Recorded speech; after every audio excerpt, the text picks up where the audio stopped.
It's a major minor miracle. Just 90 minutes ago in Chile, the last of the 33 trapped miners brought to the surface. He was the foreman, and he said, "I'm not coming out till all of my men are safe." Well, thank God they're all safe. Every Californian, and especially women, know exactly what's going on here, and that is a deeply offensive term to women. Can I just interject? Have you chastised your chairman, Pete Wilson, who called the Congress whores to the public sector unions? You know better than that, Jerry. That's a completely different thing. The fact that you are defending your campaign. It was heated, contentious at times, no name-calling, a weak apology. But after 3 rounds of debates, Jerry Brown or Meg Whitman, who will be our next governor? I think the city needs to change. I think it's a good time for somebody with the right set of leadership skills, the right set of experiences to bring new ideas, fresh ideas, and a way of getting things done. So is he the man to get things done? Is he the man to bring change to Los Angeles? My exclusive interview with Deputy Mayor Austin Buettner. All the stories people are talking about and everything you need to know right now on The Filter. The president of Chile announced, "We have defeated death." It's a story of strength and survival that captivated the world. 33 men trapped underground for 69 days clinging to life. And now all 33 have been rescued. No one ever tried to rescue from that depth before. It is truly an incredible event. There were cheering crowds, hugs and kisses, an outpouring of emotion. Family members had waited more than 2 months to see their loved ones, and for them it was truly a miracle to see the sons and fathers they feared they would never see again. And that brings us to another story of fear. The story of Yanni Barrios. To the world, he is known as Miner 21. He is also known as the Miner of Two Loves. During the 69 days he was trapped, as you would expect, his wife of 28 years was grieving. And so was his girlfriend, who his wife didn't know about. When Barrios emerged from the pod, his girlfriend rushed into his arms. His wife did not attend. His wife said Barrios had sent a message for her to be there as well. She refused to go, saying, "He asked me to, but it turns out that he asked the other lady. And I am a decent woman. Things are clear. It's her or me." Our contributors tonight, civil rights attorney and radio talk show host Leo Terrell, and from ReaganBaby.com, Megan Barth. Our pictures are furnished by Skype. That these men survived is truly a miracle. That being said, some took the opportunity to criticize Barrios' wife for not attending. How do you feel, Megan? Oh, what an absolutely great day for Chile. What an absolutely great day for the world. Over 1 billion people watched this event unfold. And I am surprised that the wife didn't show up at the site with a bulldozer or at least a shovel to perhaps throw some more dirt back in the hole so he wouldn't come out. That probably would have been my reaction. I think she had every right after 28 years to stay out of the public spotlight. She's just been thrown into the spotlight. And it was humiliating to find this information out, after 15 days or whatever while he was underground. And for him to extend the invitation to both his mistress and his wife certainly was a humiliation and just absolutely against their marriage vows. So, again, surprised she didn't show up with a bulldozer. That probably would have been my first choice. Of course, the key, Megan, you pointed it out. I alluded to it. These people are safe. An incredible rescue effort. But, yes. Leo, now, when you look at the situation with Yanni Barrios and his wife, what do you think? 28 years of marriage. She could be angry, but she has to be forgiving. This is a woman that is upset, but her husband of 28 years could have been 25 or 26 good years. Nevertheless, she had an obligation to go there. And you know what? I think she would have been a bigger person by going there and putting him on the spot and making sure that he understood she cared about him and would have shown that she's a better person. Because notwithstanding the fact that he cheated on her, she was still concerned about him. I don't think it's possible for a woman to spend 28 years with a man and yet he hurt her. But to ignore him in the face of death, I think that was wrong. Megan, he had an obligation. Sorry, go ahead. He had an obligation as a husband to keep something in his pants, quite frankly. And the Chilean president's wife actually supported his wife's decision in staying away from the cameras and out of the spotlight. He broke a fundamental marriage vow, and perhaps if he comes out, he can make amends. All right, Leo, you got the last word. Leo, 10 seconds, last word. Go ahead. No, unfortunately, men cheat, women cheat. It was bad. It was wrong. But his life was at issue. Okay, let's move on. He's lucky he's alive. Last night, it was showtime. Now it's go time. The third and final debate between Meg Whitman and Jerry Brown is in the books. Here's a few highlights. If we eliminate this capital gains tax, what you'll see is more jobs, more businesses, more tax revenues, so we can invest in the things that we really want to invest in. First of all, 82% of the benefit of this tax break will go to people making $500,000 a year, and there's not one guarantee they'll spend that money in California. And Ms. Whitman, I'd like to ask you, how much money will you save if this tax breaks were in effect this year or last year? Somebody in your campaign referred to Ms. Whitman as a whore. Have you been in charge of the investigation of your campaign to find out who was responsible for using that phrase? I will say the campaign apologized promptly, and I affirm that apology tonight. You're repeating it to Ms. Whitman? Yes, I am. I do. It's unfortunate. I'm sorry it happened. I apologize, Ms. Whitman. So, Jerry, it's not just me. It's the people of California who deserve better than slurs and personal attacks. That's not what California is about. It is not our better selves. And I think people know I think every Californian, and especially women, know exactly what's going on here. Most observers feel that if the debate was scored on points, Whitman won last night. But how much, if any, impact will it have? It's reasonable to assume it's close and that the election could go either way. If the election were today, who would be the new governor of the state of California, Leo? Unfortunately, it would be Jerry Brown. I'm not a Meg Whitman supporter, but I think the immigration issue and the apparently anger from the Hispanic community over the immigration issue, the illegal immigrant who Meg Whitman basically hid, I think it's a major issue. But let me say this. Jerry Brown might win the election today, but Jerry Brown insulted every woman, not only in California, but in this country by using or by having someone on his campaign use the word whore. I'm a civil rights attorney, and that word is tremendously offensive. Now, I know Tom Brokaw said it's analogous to the N-word.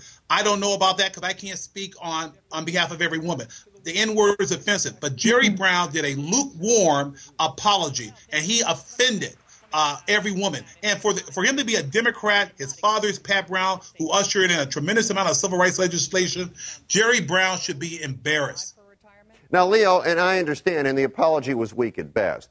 Some might make the point, then I'm going to get to you in a second here, Megan. Some might make the point, Leo, that's an overreaction.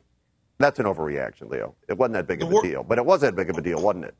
It's a tremendously big deal, Fred. I talked about it on my radio show as well. The word whore, there is nothing redeeming about that word. And Jerry Brown is hiding the fact that somebody on his staff did it, some high-level staffer did it, and his apology was weak and insulting. If you're a Democrat, you should be embarrassed if Jerry Brown is your standard bearer. All right, Megan, I'll give you 40 seconds, only 40 seconds. Go ahead. Well, it's always true in politics when you resort to insults, you've lost your political argument.